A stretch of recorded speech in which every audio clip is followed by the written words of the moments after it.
The mountain air carried the scent of pine and possibilities, but Taraji Williams couldn't shake the feeling that something was terribly wrong. She adjusted her worn hiking boots, the same ones she'd bought 3 years ago when she first started working at Meridian Industries, and watched the sea of employees in their brand new North Face gear chatting excitedly about the company's annual retreat.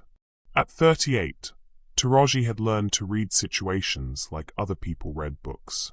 15 years of night shifts mopping floors and emptying trash cans had taught her to notice what others missed. The way shadows fell differently in empty hallways, the sound of footsteps that didn't belong, the subtle shifts in atmosphere that preceded trouble. Right now, every instinct she'd honed during her years as a janitor was screaming at her to pay attention. My beautiful family, let's start with a blessing. Dear Lord, I ask you to surround every person watching with peace, healing, and endless love. Amen. Dear family, you are not just an audience. You are my family, the reason I push through on the hardest days. For those who are new here, welcome to the family. Please subscribe, say hello in the comments, and let's grow closer together. Each story I bring is my sacrifice and devotion. When you walk away early, it feels like my heart is left unheard. Please, stay with me through the journey until the very end. I love you always. Now, let us begin. Taraji, you made it, called out Jennifer Chin, one of the few executives who actually knew her name. She jogged over, her expensive hiking gear pristine and perfectly coordinated. I wasn't sure you'd come. I know these company events aren't exactly. They're not exactly for people like me, Taraji finished gently, offering her a warm smile that didn't quite reach her eyes. Jennifer had always been kind to her, but even her well-meaning invitation to join the executive-level hiking retreat felt like charity. Still, something had compelled her to accept. Maybe it was the way she'd mentioned that the company's founder, billionaire tech mogul Phil Brooks, would be leading the hike personally. Or maybe it was the strange dreams she'd been having all week, dreams of falling rocks and someone calling her name. The morning sun cast long shadows across the rocky mountain trail head, where nearly 50 of Meridian Industries' top performers and executives were gathering for what the company newsletter had called a leadership bonding experience in nature's cathedral. Taraji stood slightly apart from the main group, her weathered hands checking and rechecking her simple day pack. She'd learned long ago that preparation was everything when you couldn't afford to make mistakes. Phil Brooks emerged from a sleek black SUV, and Taraji felt her breath catch. The man was nothing like the polished figure from the company website photos. At 35, Brooks moved with the restless energy of someone who'd built an empire from nothing, his sandy brown hair slightly disheveled, his designer hiking clothes somehow looking lived-in rather than pretentious. But it was his eyes that struck Taraji, intelligent, driven, but carrying a weight that spoke of loneliness despite being surrounded by hundreds of employees. Ladies and gentlemen, Brooks called out, his voice carrying easily across the group.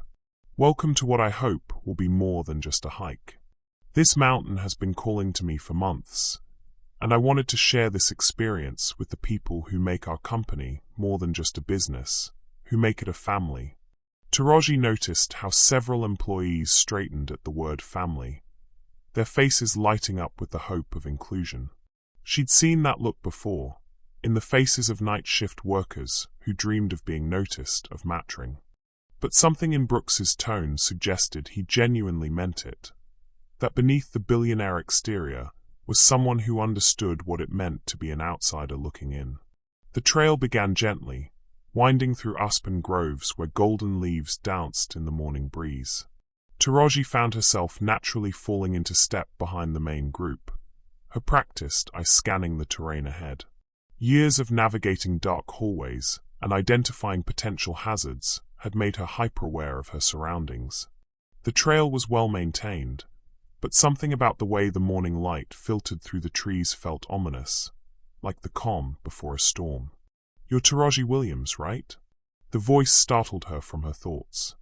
Phil Brooks had dropped back from the front of the group, his expensive boots crunching on the fallen leaves beside Taraji's worn ones. "Jennifer mentioned you might join us. I'm glad you did." Taraji felt a flutter of surprise. "You know who I am?" "I know all my employees," Brooks said, and there was something in his tone that suggested this wasn't just a polite platitude. "You've been with us for 3 years. Night shift, building maintenance. You're the one who left the note about the faulty wiring in the server room last month." The fact that the billionaire founder knew about a simple maintenance note left by a janitor struck Taraji as both impressive and slightly unsettling. "Just doing my job, sir." "Phil, please." Brooks's smile was genuine, transforming his face from boardroom intensity to something more approachable. "And I have a feeling you do a lot more than just your job. Jennifer tells me you have a background in emergency response." Taraji nodded, memories of her younger self flickering through her mind. "Army medic. 2 tours in Afghanistan. Before." She gestured vaguely at her current circumstances, the words, "before everything fell apart," hanging unspoken in the mountain air. "Well, I'm honored to have you with us today," Phil said, and Taraji could tell he meant it. "This trail can be challenging, and it's good to know we have someone with your skills along." As they walked, Taraji found herself studying Phil more closely. The man had a natural charisma that drew people in, but there was something else, a restlessness, a need to prove himself that Taraji recognized from her own past. It was the look of someone who'd never quite felt like he belonged, no matter how much success he'd achieved. The trail began to climb more steeply, and Taraji noticed how Phil pushed himself harder than necessary, always staying slightly ahead of the group, always proving he could handle whatever the mountain threw at him. It was a dangerous mindset in terrain like this, where overconfidence could turn deadly in an instant. "Sir, Phil," Taraji called out as they approached a particularly rocky section. "Might want to slow down a bit. These rocks can be unstable, especially with the morning dew." Phil paused, turning back with a slight frown. "I've hiked this trail before. I know what I'm doing."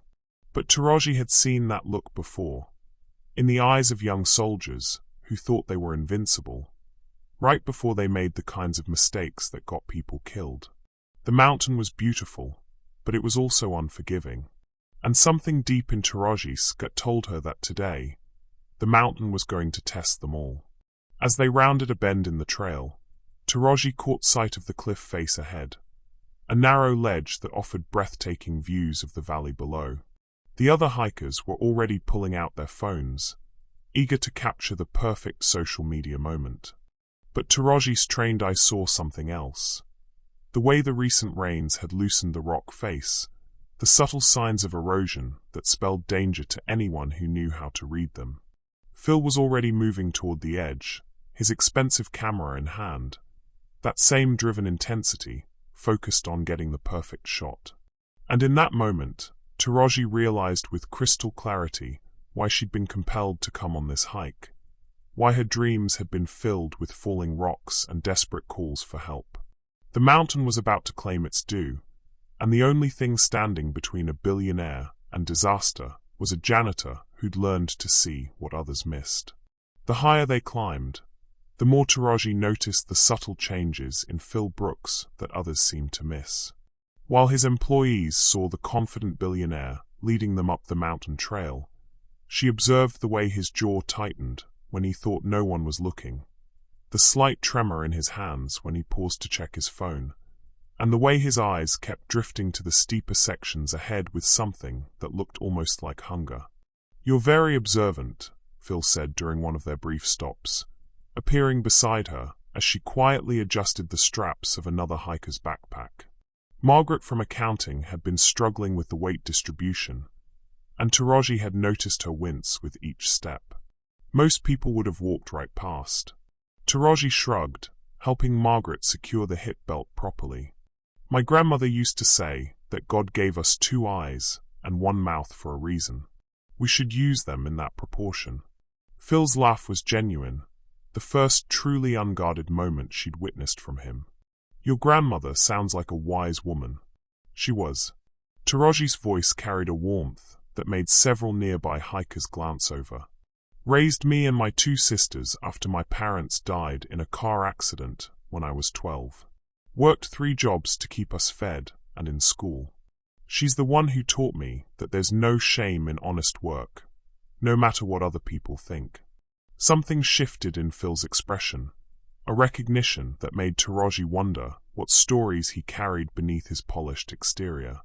She sounds like she was quite a woman. She was that. Taraji's smile was both proud and wistful. She'd have loved this mountain. Always said that God's creation was the best church you could ask for. As they resumed hiking, Taraji found herself naturally gravitating toward the employees who were struggling, not just with the physical demands of the trail, but with the social dynamics of the group. She'd learned years ago that being invisible had its advantages. People revealed their true selves when they thought no one important was watching. She observed how Jennifer Chun, despite her executive title, seemed nervous around the other senior staff, constantly checking her phone and adjusting her gear with the anxiety of someone who felt she had to prove herself. How David Martinez from IT kept glancing at Phil with the desperate hope of someone who'd been overlooked for promotions.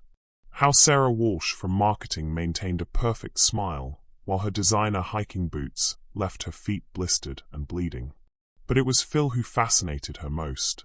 Away from the boardroom, stripped of his usual armor of suits and conference tables, he seemed almost vulnerable.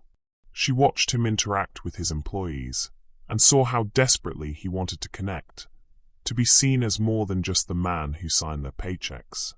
"You know," Phil said during another rest stop, settling on a fallen log beside her while the others took photos, "I've been thinking about what you said earlier, about your military service." Taraji tensed slightly. Her time in Afghanistan wasn't something she discussed often, especially not with her boss's boss's boss. "What about it?"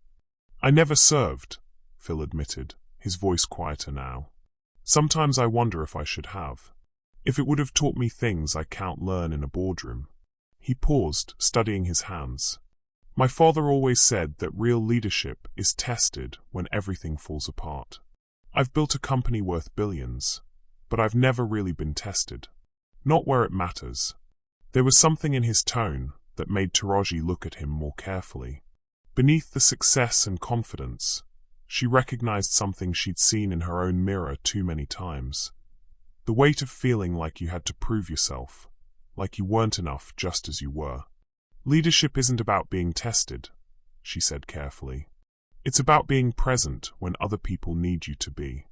Phil considered this, his gaze drifting to where Jennifer was helping an older employee from finance navigate a rocky section. "Is that what you learned over there? In Afghanistan?" Taraji was quiet for a long moment, memories she usually kept locked away stirring in her chest. "I learned that heroes aren't the people who aren't afraid. They're the people who are terrified and do what needs to be done anyway." She met his eyes. "And I learned that sometimes the most important thing you can do is just show up." Something passed between them in that moment. A recognition, an understanding that transcended their different worlds. Phil Brooks, the billionaire, and Taraji Williams, the janitor. Two people who'd learned to hide their true selves behind the roles the world expected them to play. "Mr. Brooks," David Martinez called out from ahead, his voice carrying an edge of excitement. "You have to see this view. It's incredible." Phil stood, brushing off his expensive hiking pants, but he paused and looked back at Taraji. "Thank you for the perspective."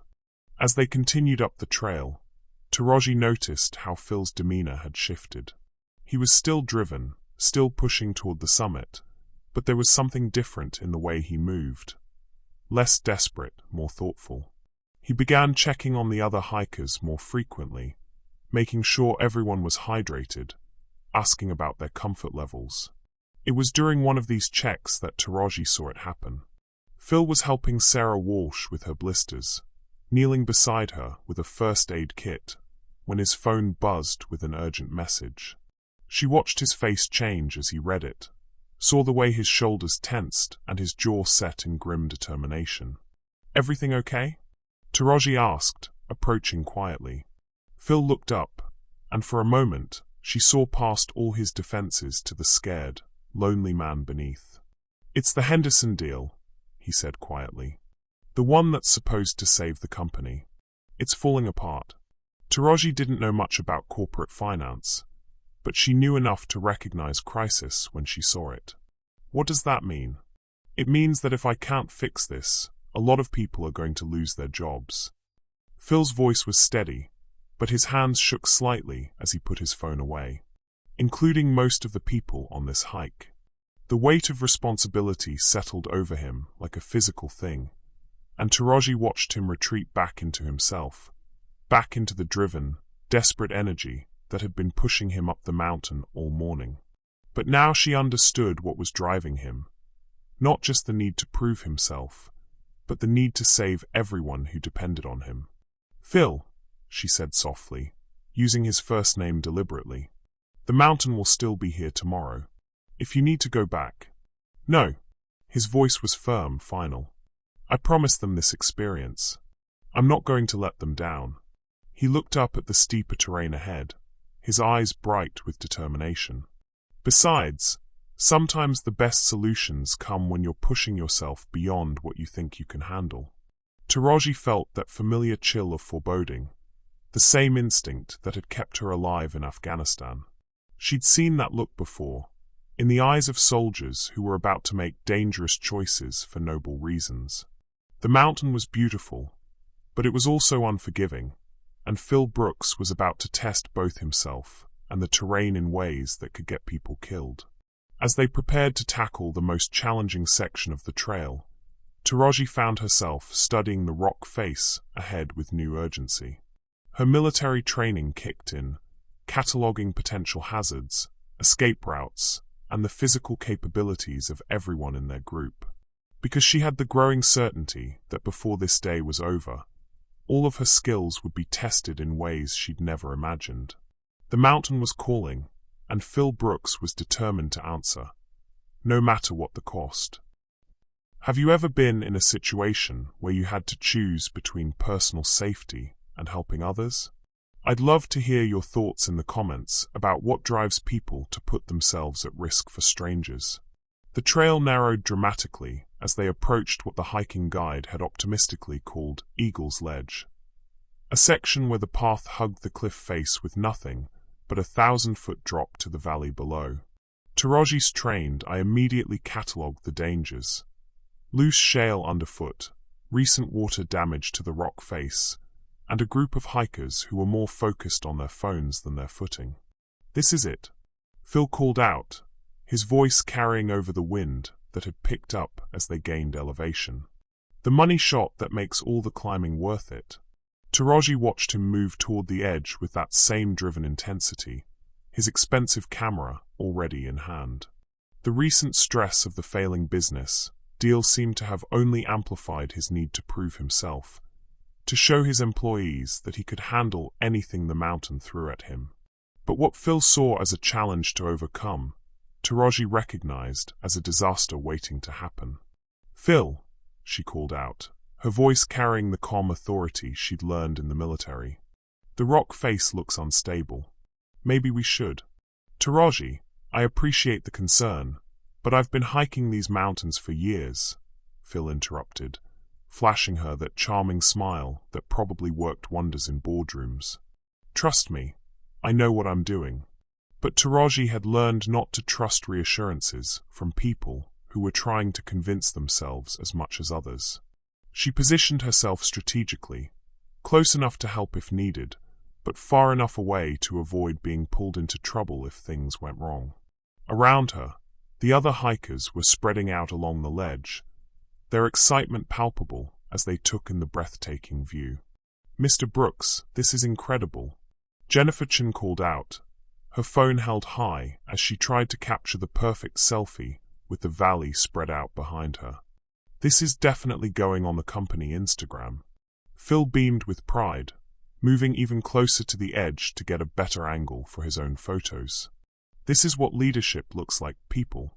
Sometimes you have to go to the edge to see what's really possible.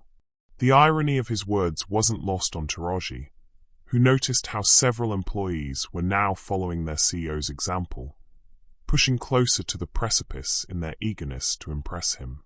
The entire group dynamic had shifted from a pleasant hike to a dangerous competition to prove who was most willing to take risks. That's when she heard it, a sound that made her blood run cold. A subtle grinding noise, like stone shifting against stone, coming from somewhere above them. Her head snapped up, and she saw what everyone else had missed. A section of the cliff face directly above Phil's position was fractured, held in place by little more than habit and hope. "Everyone needs to move back from the edge," Taraji said firmly, her voice cutting through the chatter. "Now." "What?" Phil looked up from his camera, annoyed at the interruption. "Taraji, you're being overly cautious. The trail is perfectly safe." The grinding sound grew louder, and Taraji saw a small pebble break free from the rock face above, bouncing off Phil's shoulder before tumbling into the void. Time seemed to slow as she watched his expression change from annoyance to confusion to the first flicker of fear. "Phil, step away from the edge," she said, her voice carrying the unmistakable tone of command. "Everyone, move back toward the tree line. Now." But Phil's pride, amplified by stress and the need to appear strong in front of his employees, made him stubborn. "I'm not going to be intimidated by a few loose rocks. This is exactly the kind of challenge that..." The crack appeared without warning, a jagged line racing across the rock face like lightning. Taraji was already moving before the sound reached her ears, her body responding to instincts honed by years of life-or-death situations. She could see it all unfolding in slow motion. The section of cliff face beginning to separate, Phil's eyes widening in realization, the other hikers frozen in shock. "Phil!" she screamed, launching herself toward him just as the rock face gave way. A section of stone the size of a pickup truck broke free from the cliff, tumbling toward the exact spot where Phil stood. He dove backward, but his foot caught on a loose stone, sending him sprawling toward the edge of the precipice. Taraji reached him just as he began to slide, her hands closing around his wrist with a grip that would leave bruises for weeks. The falling rocks crashed around them, one striking Taraji's shoulder with enough force to make her vision blur with pain. Another grazed her leg, tearing through her hiking pants and leaving a gash that immediately began to bleed. But she held on, her body positioned precariously on the edge of the cliff, Phil's weight threatening to pull them both into the abyss. "I've got you," she gasped, her shoulders screaming in protest as she fought to pull him back from the edge. "Don't let go."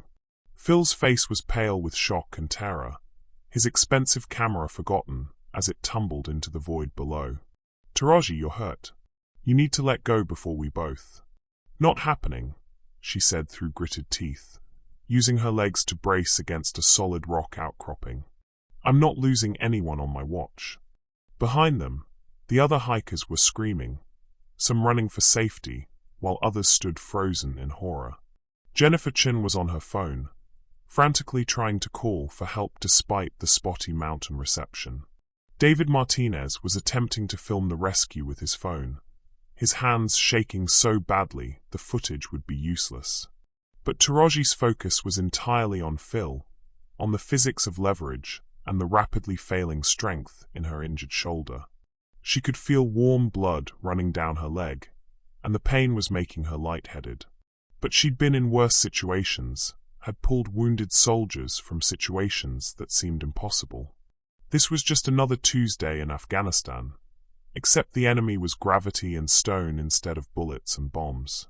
"On three, I'm going to pull you up," she said, her voice steady despite the circumstances. "I need you to help me, to push with your legs against the rock face. Can you do that?" Phil nodded, his trust in her complete and absolute. In this moment, all the barriers between them, race, class, position, had evaporated. There was only a woman trying to save a man's life, and a man who finally understood what real leadership looked like. "One," Taraji counted, adjusting her grip despite the agony in her shoulder. 2. She took a deep breath, drawing on reserves of strength she'd learned to find in the darkest moments. 3.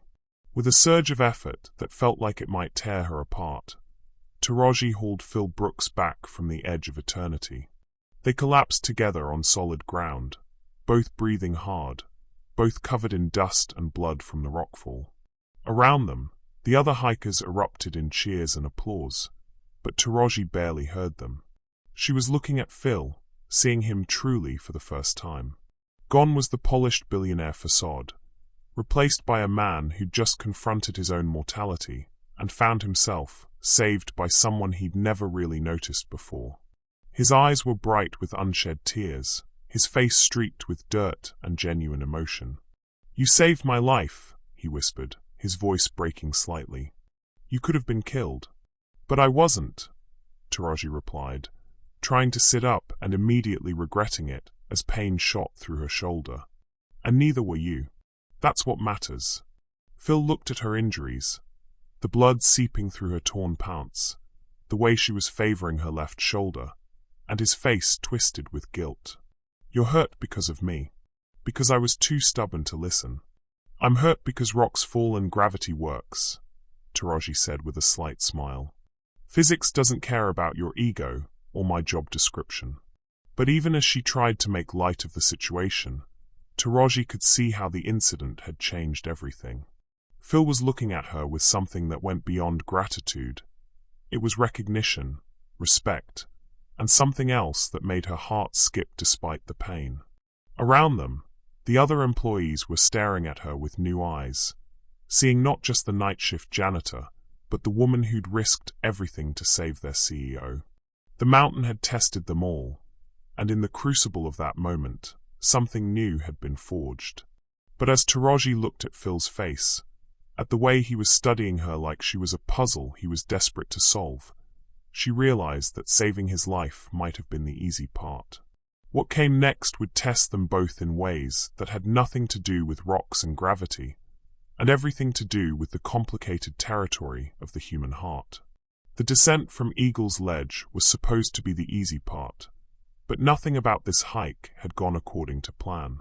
Taraji's shoulder throbbed with each step, the makeshift sling Jennifer had fashioned from her expensive scarf doing little to ease the pain. Her leg wound had stopped bleeding, but the gash was deeper than she'd initially thought, and she could feel it reopening with each uneven step down the rocky trail.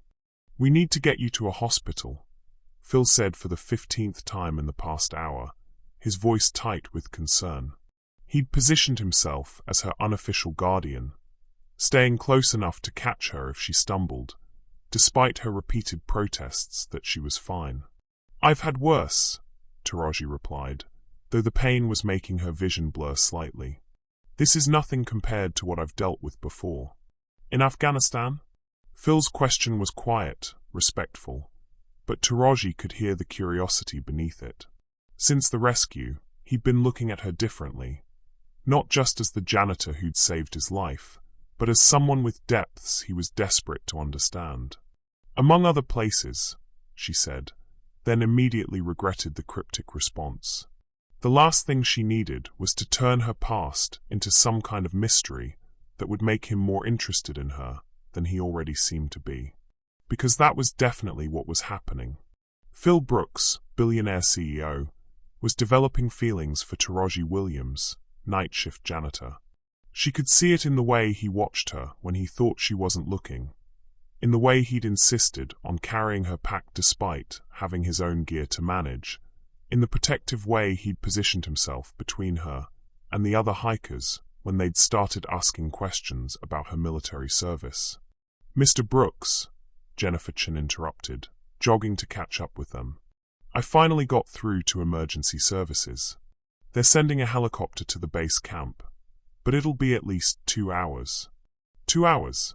Phil's voice carried a sharp edge of frustration. "She needs medical attention now." "Phil, I'm fine," Taraji said, though she had to grip a nearby tree to steady herself. The adrenaline from the rescue was wearing off, leaving her with the full impact of her injuries. "I've walked on worse legs than this." When? The question came out more sharply than Phil had intended, and Taraji saw several other hikers glance over at his tone. I'm sorry, I need to know you're going to be okay. There was something in his voice that made her look at him more carefully. This wasn't just guilt over her injuries. There was a deeper desperation there, a need that went beyond simple gratitude. And that was dangerous territory for both of them. There was this time in Kandahar, she found herself saying, partly to distract him and partly because the pain was making her defenses weak. IED took out our convoy. My leg was pretty torn up, but there were 3 guys who were hurt worse than me. Had to walk 2 miles to the extraction point, carrying one of them. Phil's eyes widened. You carried someone 2 miles on an injured leg? Wasn't about to leave him behind, Taraji said simply. That's what you do. You take care of your people. The words hung between them, and Taraji saw Phil's expression shift to something that looked almost like wonder. Behind them, she could hear the other hikers whispering among themselves, their voices carrying fragments of conversation that made her uncomfortable. Never knew she was a veteran. Risked her life for him. Probably going to get a huge promotion. That last comment made Taraji's stomach twist. She could already see how this story would play out in the office. The heroic janitor who saved the CEO's life. The feel-good narrative that would make everyone feel better about the vast inequalities in their workplace. She'd become a symbol, a token, rather than just a person who'd done what needed to be done. Hey, Phil said softly, noticing her distress. You okay? Besides the obvious, I mean. Just thinking about Monday morning, Taraji replied. How this is all going to look when we get back to the real world. Phil frowned. What do you mean? Come on, Phil. You're a smart man. You know how this plays out. The CEO nearly dies. The janitor saves him. Everyone feels good about themselves for a few weeks. And then everything goes back to normal. Except now I'm the inspirational story they tell at company meetings. That's not. Phil started to protest, but Taraji cut him off. It's exactly what will happen, and we both know it. She paused to catch her breath, leaning against a boulder. I didn't save your life to become anyone's feel-good story. I saved it because it was the right thing to do. Phil was quiet for a long moment, studying her face. Is that really what you think? That this doesn't change anything? Should it? Taraji asked, though her heart was beating faster than her injuries could account for. You're still the billionaire CEO, and I'm still the night shift janitor. A few hours on a mountain doesn't change the fundamental realities of our lives. Maybe it should, Phil said quietly, and there was something in his tone that made Taraji's breath catch. Maybe some realities need to be changed. Before she could respond, David Martinez appeared beside them, his phone held high as he tried to get a signal. Mr. Brooks, I've been trying to reach the office about the Henderson deal. Do you want me to? No, Phil said sharply, his attention snapping away from Taraji. I'll handle it when we get back. But Taraji had seen his face change at the mention of the deal, seen the way the stress lines reappeared around his eyes. The crisis that had been driving him up the mountain was still there, waiting for him back in the real world. And she realized that their conversation about changing realities was probably just the pain medication talking, for both of them. Actually, Phil said, his voice taking on that familiar CEO tone, give me the phone. I should probably check in. As he moved away to take the call, Taraji found herself surrounded by the other hikers. Jennifer was hovering with medical supplies. Sarah Walsh was offering energy bars, and several others were asking questions about her military service with the kind of morbid curiosity that made her skin crawl. Was it scary? Asked Margaret from accounting. Being in a war zone? Did you kill anyone? David Martinez asked, apparently forgetting about his phone call duties. How many people did you save? Sarah wanted to know. Taraji felt the familiar walls going up, the protective distance she'd learned to maintain when people wanted to turn her service into entertainment. It was a job, she said simply. I did what I was trained to do. But she could see they weren't satisfied with that answer. They wanted heroic stories, dramatic moments, the kind of narrative that would make them feel like they understood something about courage and sacrifice. The same way Phil had been looking at her, like she was a puzzle to be solved rather than a person to be known. "The thing is," she said, her voice carrying enough edge to make them all take a step back, "war isn't a movie. It's not exciting or glamorous or inspiring. It's just people trying to survive and take care of each other in impossible circumstances. And the people who talk about it the most are usually the ones who understand it the least." The group fell silent, properly chastened, but Taraji could see that her words had only made her more mysterious to them, more of a fascinating enigma. She was trapped in a narrative she didn't want, becoming a symbol whether she liked it or not. Phil returned from his phone call, his face grim. "The Henderson deal is officially dead," he announced to the group, "which means we're looking at significant layoffs when we get back."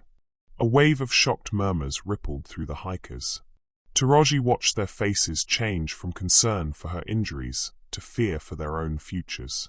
And she saw Phil watching her, as if her reaction to the news mattered more than anyone else's. "How significant?" Jennifer asked, her voice barely above a whisper.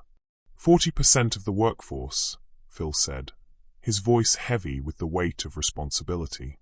"I'm sorry. I know this isn't how you wanted to hear it." Taraji felt a chill that had nothing to do with the mountain air.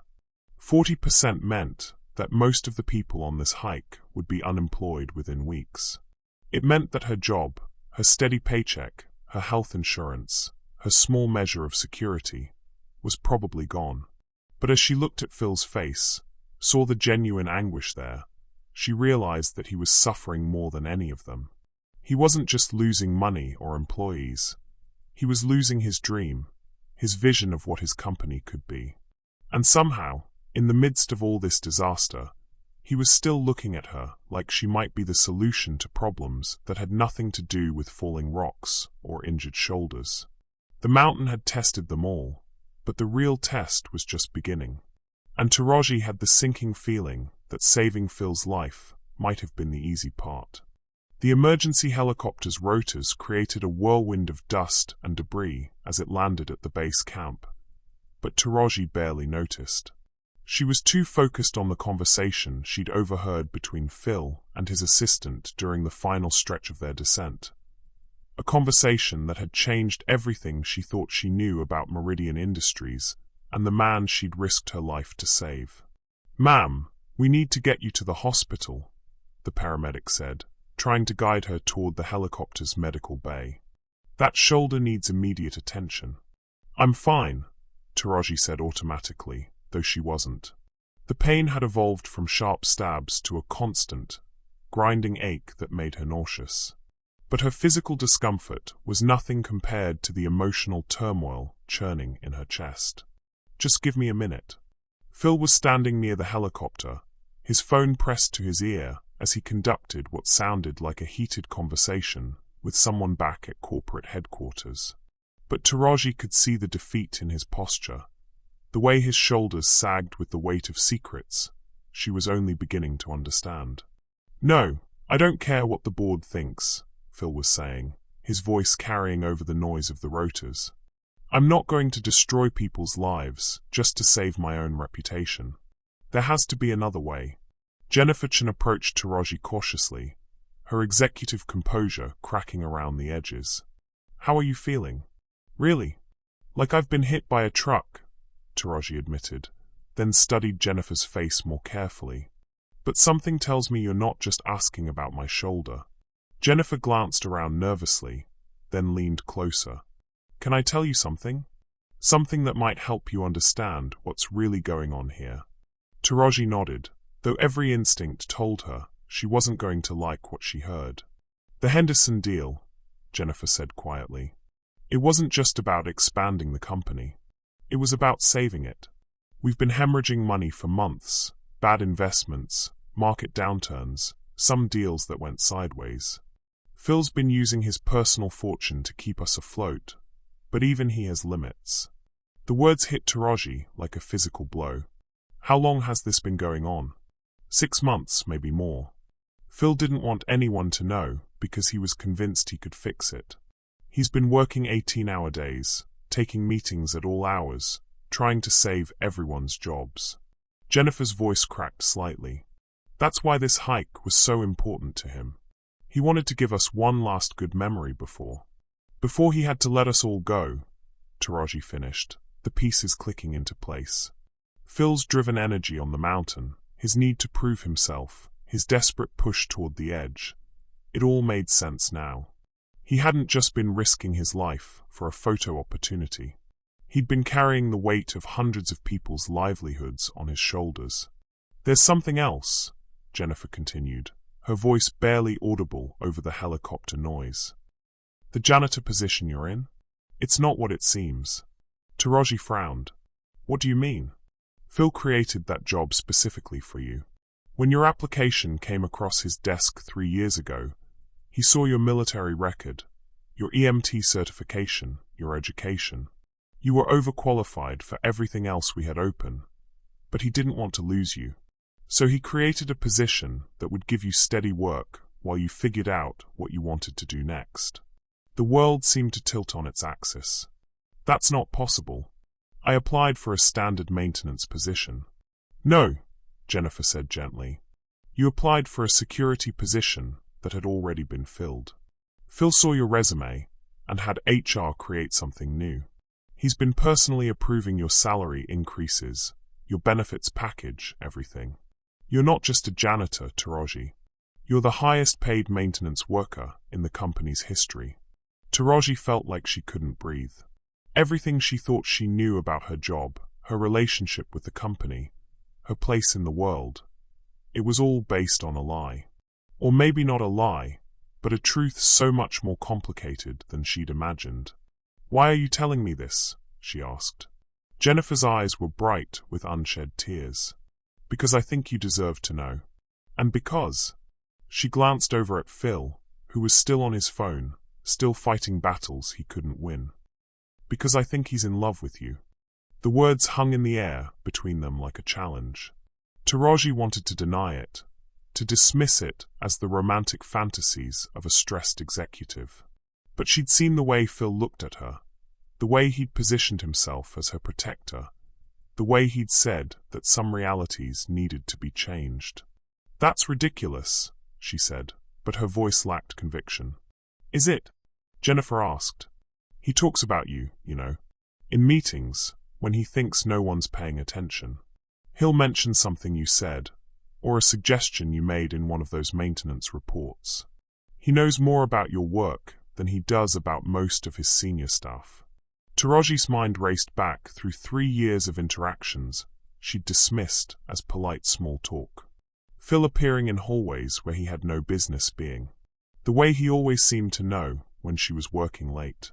The personal interest he'd shown in her background, her opinions, her life. He's been watching over you, Jennifer continued, protecting you in ways you probably don't even realize. When some of the executives made comments about diversity hires last year, Phil shut that down so fast it made heads spin. When there were budget cuts, your position was the only one in maintenance that wasn't touched. Stop, Taraji said, her voice sharp with pain that had nothing to do with her injuries. Just stop. But Jennifer wasn't finished. He's a good man, Taraji. Maybe not perfect, maybe not always making the right choices, but he's trying to do right by people. By you. By lying to me for 3 years? Taraji's voice was rising, drawing attention from the other hikers. By making me think I earned something I was just given out of pity? Not pity, Jennifer said firmly. Respect. Recognition. He saw your potential when no one else did. Phil ended his phone call and approached them, his face creased with concern. Everything okay here? Taraji, you look pale. I'm fine, Taraji said, but the words came out too sharp, too defensive. She could see Phil's expression change, the way he immediately went into protective mode. You're not fine. You're in pain, and you're upset about something. He turned to Jennifer. What happened? What did you tell her? Jennifer's face went white. I thought she deserved to know. Know what? Phil's voice carried a dangerous edge. About the job, Jennifer whispered. About why you really hired her. Phil's face went through a series of emotions: anger, panic, and finally resignation. Jennifer, I asked you to keep that confidential. She saved your life, Jennifer said, her voice stronger now. She deserves to know the truth. Phil turned to Taraji, his eyes pleading. Let me explain. It's not what you think. Isn't it? Taraji asked, her heart breaking with each word. You saw the poor veteran who couldn't get a real job and decided to play savior. Create a position that would make you feel better about yourself while keeping me grateful and dependent. No, Phil said, stepping closer. That's not how it was. I saw someone brilliant who was being overlooked by everyone else. I saw potential that no one else recognized. You saw a charity case, Taraji said, and she watched Phil flinch as if she'd hit him. I saw a woman who deserved better than what the world was offering her, Phil said, his voice fierce with emotion. I saw someone who had given everything to serve her country and was being treated like she didn't matter. You saw what you wanted to see, Taraji interrupted. A perfect victim for your savior complex. The words hung between them like a blade, cutting through whatever connection had been building since the rescue. Phil's face went pale, and Taraji could see she'd hit the mark. Not because he was guilty of what she'd accused him of, but because he was terrified that she might be right. That's not fair, he said quietly. Fair? Taraji's voice cracked with the weight of 3 years of misplaced gratitude. You want to talk about fair? Fair would have been giving me the chance to succeed or fail on my own merits. Fair would have been treating me like an equal instead of a project to be managed. I was trying to protect you, Phil said, and there was such pain in his voice that Taraji almost stepped toward him. From what? Reality? The chance to prove myself? The opportunity to actually earn something instead of having it handed to me. Phil stared at her for a long moment, and she could see him struggling with truths he'd never had to face. You're right, he said finally. I made decisions for you that weren't mine to make. I justified it by telling myself I was helping, but maybe I was just trying to keep you close. The admission hung between them, raw and honest, and more painful than any physical injury. Taraji could see the other hikers watching from a distance, could feel the paramedics growing impatient, could hear the helicopter pilot calling for them to make a decision. But all she could focus on was Phil's face, on the way he was looking at her, like she was the most important thing in his world, like her opinion of him mattered more than his billion-dollar company, or his reputation, or his very survival. Why? She asked, her voice barely above a whisper. Why me? Phil's answer came without hesitation, as if he'd been waiting 3 years to say it. Because from the moment I met you, you were the only person who looked at me like I was just a man instead of a symbol. Because you challenged me to be better without even trying. Because you made me want to be worthy of the way you saw the world. The words hit Taraji like a physical force, and she realized that everything she'd thought she knew about their relationship was both completely wrong and absolutely true. Phil hadn't hired her out of pity. He'd hired her because he'd fallen in love with her from the very beginning, and he'd been trying to create a world where they could exist in the same space. It was manipulative and protective and romantic and terrifying all at once, and Taraji had no idea what to do with any of it. Ma'am, the paramedic called out, his voice cutting through the emotional tension. We really need to get you to the hospital. That shoulder isn't going to heal itself. Taraji looked at Phil, at the raw vulnerability in his eyes, at the way he was holding himself like he was preparing for her to walk away forever. And she realized that the mountain had given them more than just a dramatic rescue story.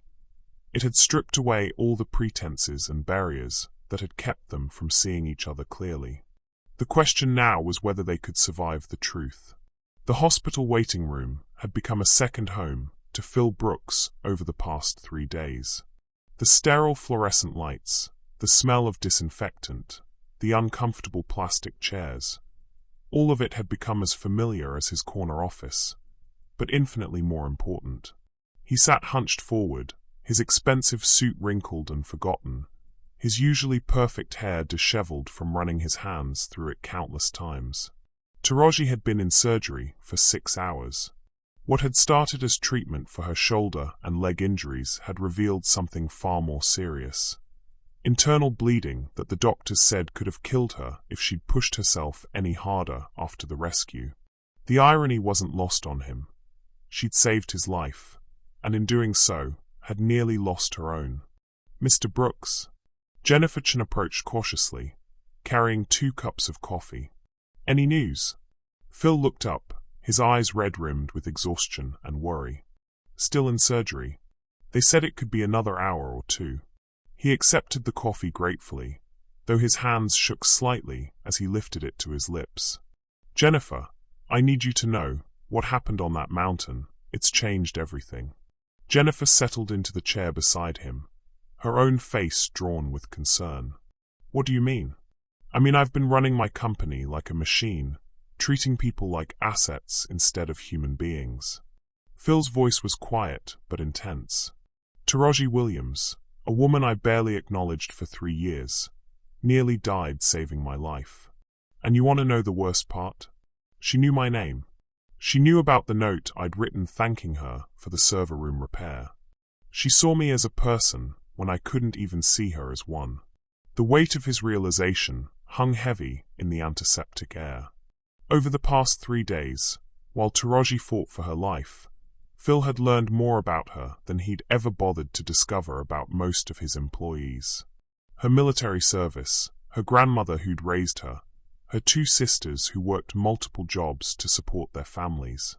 The way she'd quietly helped other employees during the hike, adjusting backpacks and offering encouragement to those who were struggling.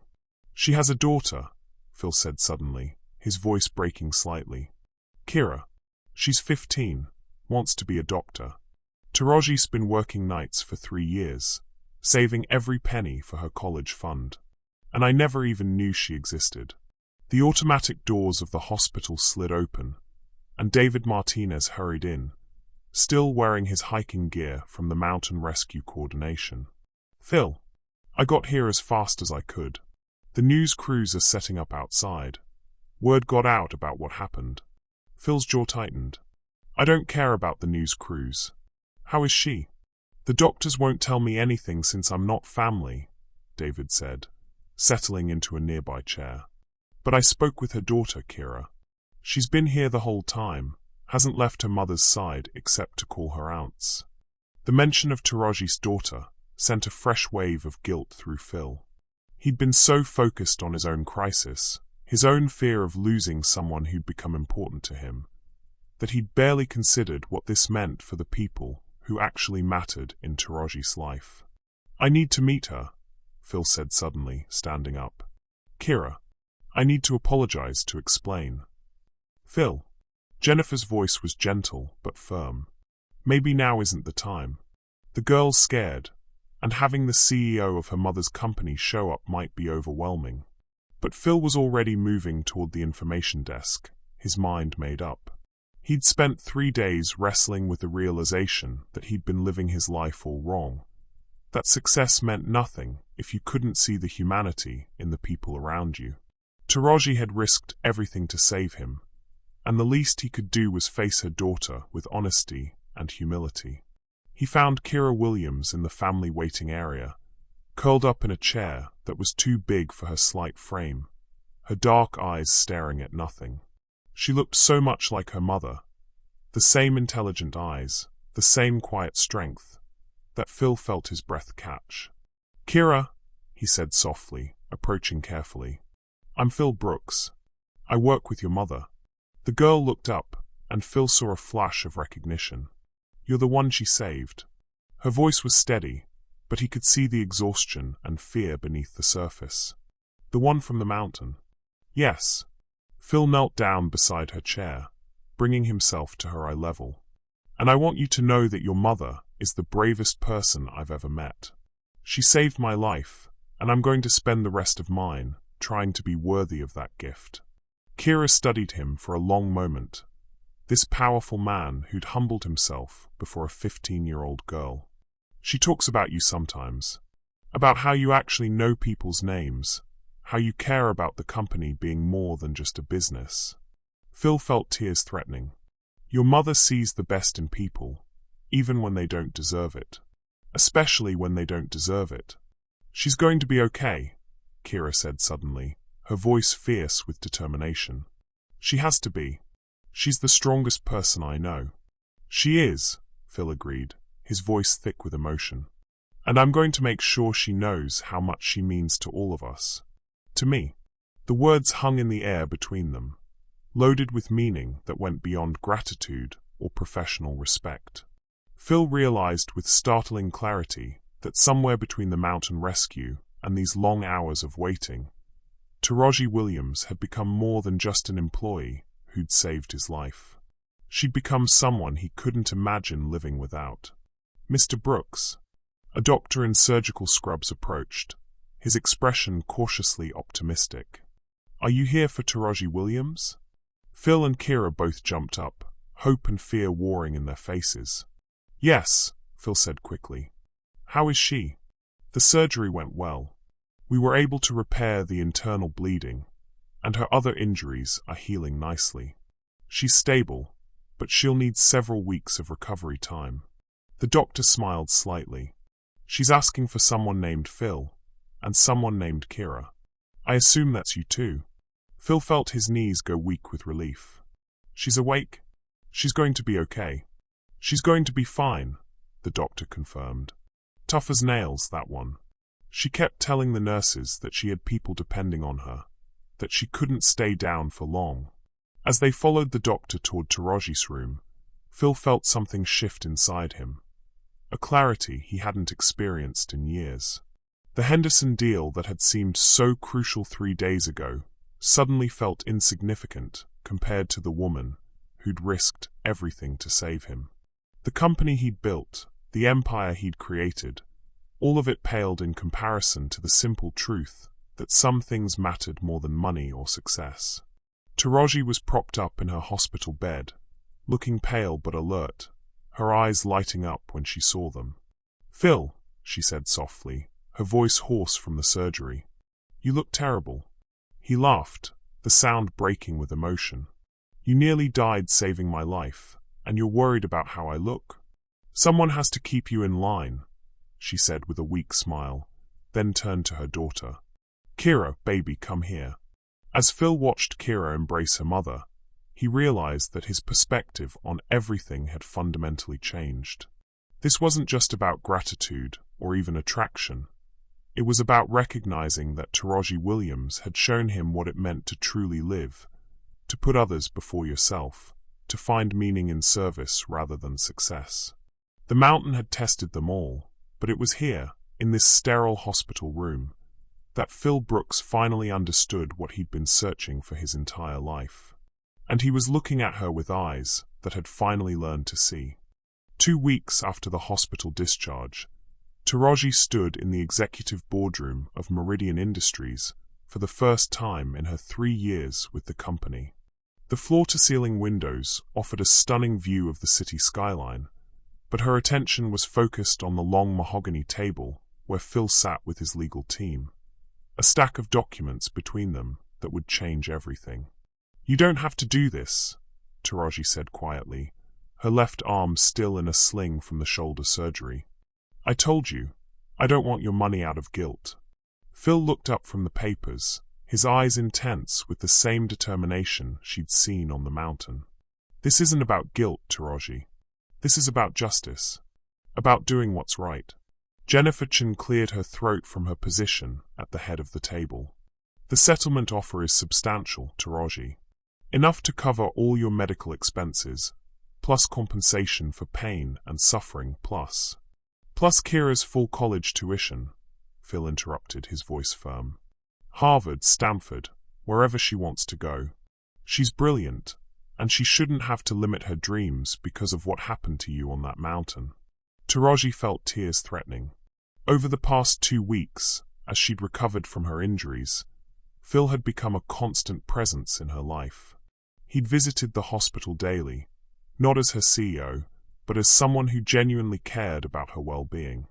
He'd gotten to know Kira, helping her with homework and talking to her about her dreams of becoming a doctor. He'd even met her sisters, charming them with his genuine interest in their lives and struggles. "There's something else," Phil said, sliding another document across the table. "I'm offering you a position, Director of Employee Relations and Safety. It comes with a significant salary increase, full benefits, and the authority to implement the changes this company needs." Taraji stared at the job offer, her mind reeling. "Phil, I appreciate everything you're trying to do, but I can't accept charity." "This isn't charity," he said, his voice growing passionate. "Do you know what I've learned about this company over the past 2 weeks? We have a 40% turnover rate among our lowest paid employees. People are working multiple jobs just to survive, and we're paying them wages that haven't kept up with inflation in 5 years. We have safety protocols that exist only on paper, and a culture that treats people like disposable resources." He stood up, beginning to pace the length of the boardroom. "You saw the danger on that mountain when I was too arrogant to listen. You've been seeing problems in this company for 3 years that I've been too privileged to notice. I need someone who understands what it's like to work paycheck to paycheck, someone who knows that every decision we make affects real people with real families." "But I'm just a janitor," Taraji protested, though her voice lacked conviction. "You're a former army medic who saved my life," Phil said, stopping directly in front of her. "You're a woman who noticed that Sarah Walsh was struggling with blisters and helped her without being asked. You're someone who sees people, really sees them, in a way that I'm still learning to do." Jennifer leaned forward, her expression earnest. "Taraji, the board has already approved this position." Phil presented a comprehensive plan for company restructuring, all based on observations you made during the hike. You'd be reporting directly to him, with the authority to implement real change. Taraji looked around the boardroom, at the faces of people who 2 weeks ago would never have given her a second thought. The weight of the opportunity was overwhelming, but it was the sincerity in Phil's eyes that made her breath catch. "Why are you really doing this?" she asked quietly. Phil was silent for a long moment, his carefully constructed professional mask finally slipping away entirely. "Because you changed my life, Taraji. Not just by saving it, but by showing me what it means to truly live. You risked everything for someone you barely knew, and you did it without hesitation, without expecting anything in return." He moved closer, his voice dropping to something almost intimate despite the formal setting. "I've spent my entire adult life building this company, accumulating wealth and power, but I've never felt as alive as I did in those moments on the mountain when you were pulling me back from the edge. You showed me what courage looks like, what integrity looks like, what it means to put others before yourself." "Phil," Taraji started, but he held up a hand. "I'm not finished," he said, his voice gaining strength. "I've been thinking about what you said about your grandmother, about how there's no shame in honest work. She was right, but I think she would have also said that there's no shame in accepting help when it's offered with genuine respect and affection." The word affection hung in the air between them, loaded with meaning that made Taraji's heart race despite herself. She'd felt it too, during the long hours of recovery, the way their conversations had deepened beyond gratitude or professional courtesy into something that felt dangerously close to intimacy. "The company needs you," Phil continued, his eyes never leaving hers. "But more than that, I need you. As a colleague, as a friend, as someone who keeps me grounded and reminds me what's truly important." Jennifer cleared her throat delicately. "Perhaps we should give you some time to consider the offer." "No," Taraji said suddenly, her voice stronger than it had been since the accident. "I don't need time to think about it." Phil's face fell slightly, preparing for rejection. "I'll take the job," Taraji continued, and watched as hope blazed in his eyes. "But I have conditions." "Anything," Phil said immediately. "First, I want to audit every department, starting with the lowest paid positions. If we're going to change this company culture, we start from the bottom up, not the top down. Done, Phil agreed. Second, I want to establish a real mentorship program where executives spend time with frontline employees. Not photo opportunities or PR stunts, but real relationships where people learn from each other. Absolutely, Phil nodded enthusiastically. And third, Taraji's voice grew softer, more personal. I want to make sure that what happened on that mountain never happens again. Not just the physical danger, but the disconnect between leadership and the people they're supposed to serve. Phil stepped closer, close enough that she could see the emotion shining in his eyes. Taraji Williams, you are going to revolutionize this company. More than that, you're going to save it. Just like you saved me. As she looked around the boardroom, at the faces of people who were ready to follow her lead, Taraji felt something she hadn't experienced in years. The sense that she was exactly where she was supposed to be, doing exactly what she was meant to do. The mountain had tested them all, but it was here, in this moment of new beginnings, that she realized the most important rescue hadn't been pulling Phil back from the physical edge. It had been pulling them both back from the edge of lives that weren't truly worth living. The real adventure was just beginning.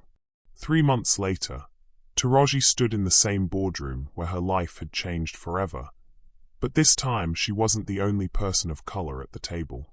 The executive team now included Maria Santos from Facilities Management, James Thompson from the Loading Dock, and Dr. Amara Okafor, the company's new Chief Diversity Officer.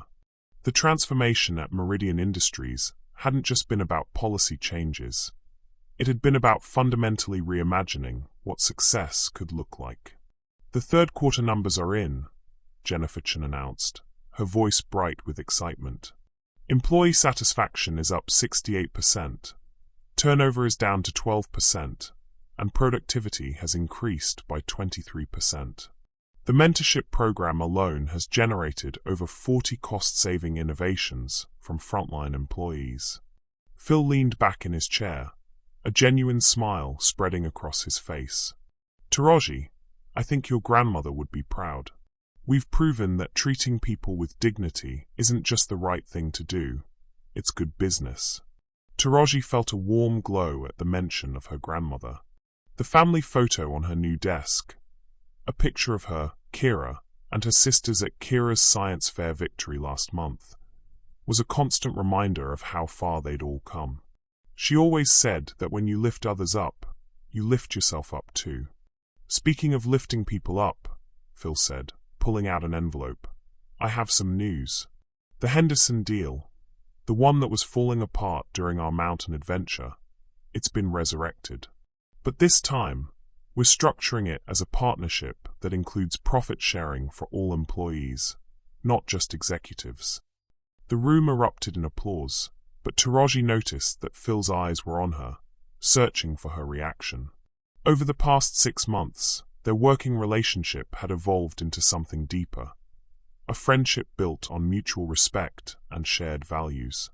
There had been moments, late nights working on policy changes or early morning safety inspections, when the air between them had crackled with possibility.